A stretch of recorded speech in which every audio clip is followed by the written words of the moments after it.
Now back to your regularly scheduled format. Israel is our greatest ally, so it's confounding to some why the Obama administration would decided on Friday to abstain from a UN Security Council vote to condemn Israel for its settlements on the West Bank and especially in East Jerusalem. Now, Israel thinks the White House actually orchestrated the vote and says it has evidence. For example, well, we have rather ironclad information from sources in both the Arab world and internationally that this was a deliberate push by the United States, and in fact they helped create the resolution in the first place.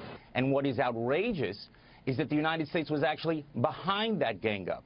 I think it was a very sad day and really a shameful chapter. And that was just the beginning of the outrage. It has not stopped. Prime Minister Benjamin Netanyahu is, of course, very upset. As I told John Kerry on Thursday, friends don't take friends to the Security Council. Well, undeterred by the defeat of the United Nations, Israel says it will move ahead with thousands of new homes in East Jerusalem, finishing up with 600 en route to 5,000, and warned the nations against further action directly and indirectly. Meanwhile, President-elect Donald Trump tore into the UN following the resolution, the only way he knows how when he's on vacation, through the Twitter machine. The United Nations has such great potential, but right now it is just a club for people to get together and talk and have a good time. Sad. Charles Krauthammer calls the world body a disaster and suggests Mr. Trump, the president-elect, try to find a way to get rid of it. We're paying an organization that spends half its time, more than half its time, and energy and resources and bureaucracy trying to attack the only Jewish state on the planet, a tiny little speck, while genocide, mayhem, murder, terrorism is going on all over the world. It is an organization that exacerbates tensions. It does not assuage them. I think that's good real estate in downtown New York City, and Trump ought to find a way to put his name on it and turn it into condos. Wow, what a very direct comments from Charles Krauthammer. He comes from a man who understands what the potential is real estate-wise. There's been 20 condemning resolutions against Israel. One against Syria, who has killed at least 400,000 people, and 1 million said I better leave, and one against Russia, who is carving up the Ukraine. Right before that, they carved up Russia. Excuse me, they carved up Georgia. What about this organization? How can they exist this tilted against one small nation? It's one of those institutions, like so many that we see anywhere in politics, that started out with great intentions and good ideas, and like you said, a place where people can come together. You need a place to go and talk. But then after a while, the special interests take over. It just gets mired in corruption. There are all these negative externalities to what they're doing. I'm not sure it makes sense to keep going. And you have to, I mean, this is part of what the Trump phenomenon is about, is rather than just blindly accepting something that's there because, oh, we have to have it because this is where you go talk, you have to be able to really look and reevaluate your commitment to these institutions, and you have to have the walk away ready. I mean, you talk about we can't just leave, we can't just not be a part of this. If the other side doesn't believe that you're willing to stand up and walk away, you're not actually negotiating. So, you know, we have to act like, does this really make sense? Is there a better way to do it? Absolutely. Now let's look at this resolution in particular. What does U.S. Senator Chuck Schumer have in common with Senator Gillibrand, have in common with Congressman Elliot Engel, have in common with Congresswoman Nita Lowry? They're all Democrats and all condemned. They're all from New York. And they all condemned, and I could have listed 20 others. He took the top 4, all condemned this resolution from their party's president.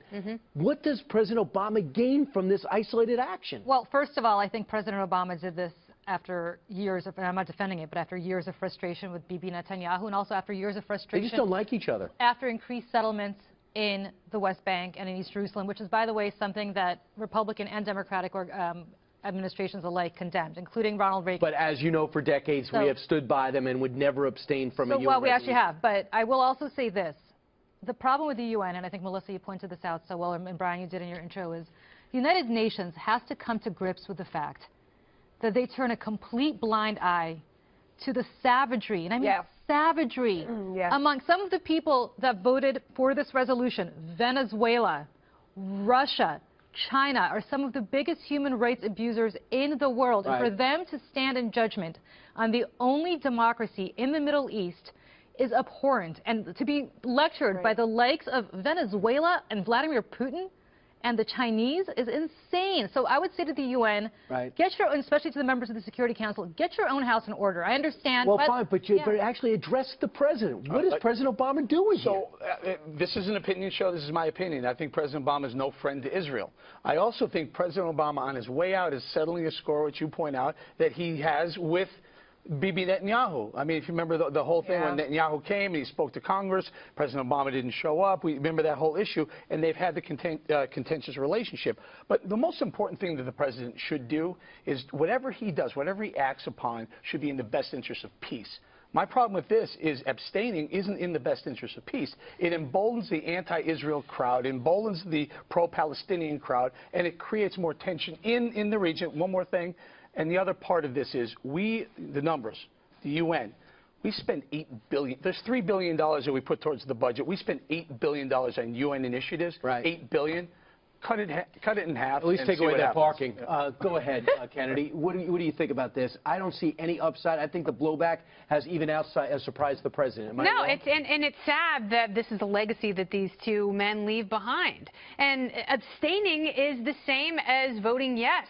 They are permanent members of the Security Council, and the United States absolutely could have voted this resolution down. So what does it mean? What is the UN going to do going forward? And somehow I just get really sickened by the moral relativism we see in the Middle East. That bad is really bad, but only for a few people, and they put Israel at the top of the list.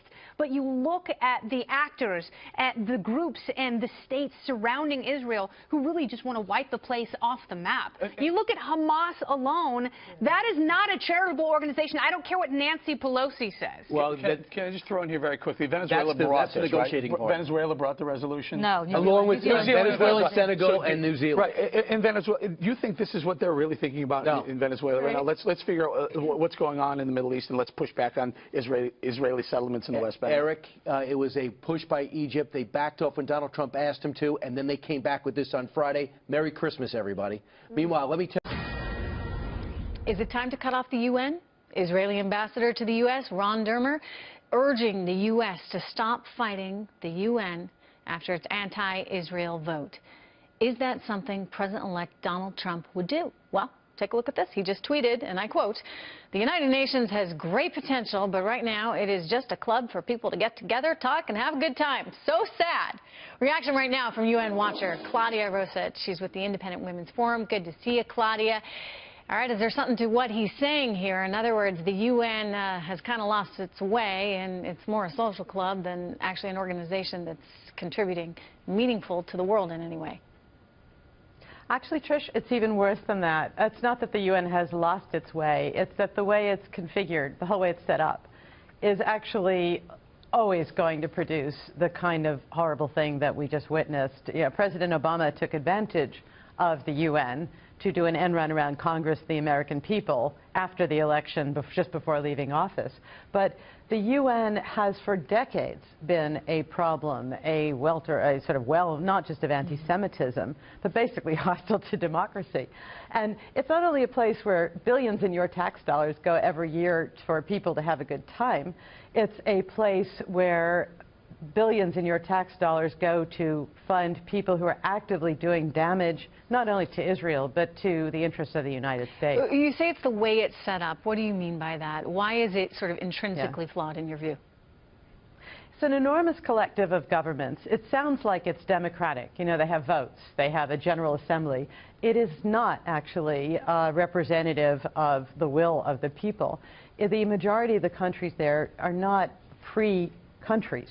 Okay, and the greatest incentive at the UN is for the worst states to actually exploit it. That's why you see Cuba on virtually every program. That's why you see the second largest voting bloc in the General Assembly headed for most of the past 6 years by Iran.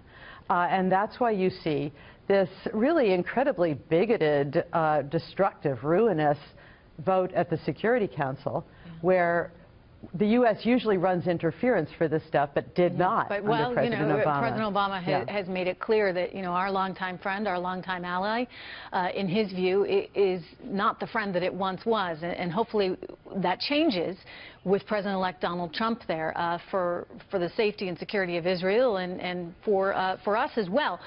But how do we do that? I mean, in other words, do we just cut off their funding? We're giving them $8 billion a year. Do we say, no more where that came from, Claudia?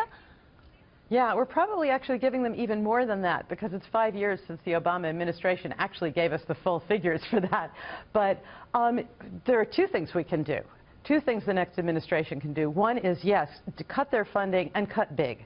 It's not going to hurt the United States, it's going to help. The second thing is start looking at ways to work around the UN. The problem is this is a collectivist monopoly. It's like having Animal Farm, okay, in Midtown Manhattan trying to run the world. We need to have ways around it. Competition is the essence of what makes markets work and democratic politics work. So a competing factor to the UN. Yes. Yes. I like it. Start looking for other institutions, things like NATO, but more, things for the 21st century. The UN is out of date, and it is a truly pernicious influence on world politics. Claudia, good to have you here. Thank you so much. Yeah.